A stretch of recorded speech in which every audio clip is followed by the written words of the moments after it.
সম্প্রতি রফিকুল ইসলাম মাদানী হেফাজতে ইসলাম নিয়ে বিস্ফোরক মন্তব্য করেছেন। তিনি মনে করেন বর্তমান হেফাজত তার মৌলিক আদর্শ থেকে সরে এসেছে। তিনি আরও বলেন, ইসলাম বিরোধী কোনো প্রোপাগান্ডাকে রুখে দেবার মতো সেই সক্ষমতা এখন আর সংগঠনটির নেই। হেফাজত এখন গরিবের বউ, সবার ভাবি।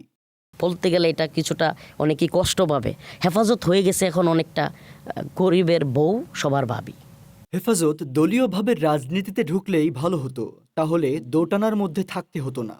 এখনও সংগঠনটির একাংশ রাজনীতি বিমুখ আছে, তবে বর্তমান হেফাজত যাদের নিয়ন্ত্রণে তারা রাজনীতিতে জড়িত।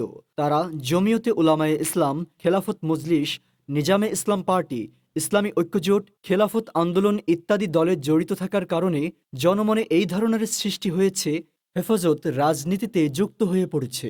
হেফাজতের উত্থানের সময়ের শক্তি এখন হেফাজতের নেই। বাংলাদেশের ইতিহাসে হাসিনার মতো কোনো স্বৈরাচারী নেত্রী আসেনি। তিনিও কোনো আইন করলে চিন্তা করতেন এ নিয়ে হেফাজতের প্রতিক্রিয়া কী হতে পারে।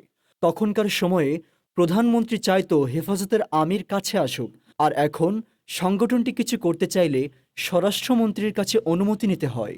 কারণ বর্তমানে হেফাজতের অনেকেই হেফাজতকে নিজের দলীয় স্বার্থে ব্যবহার করছে।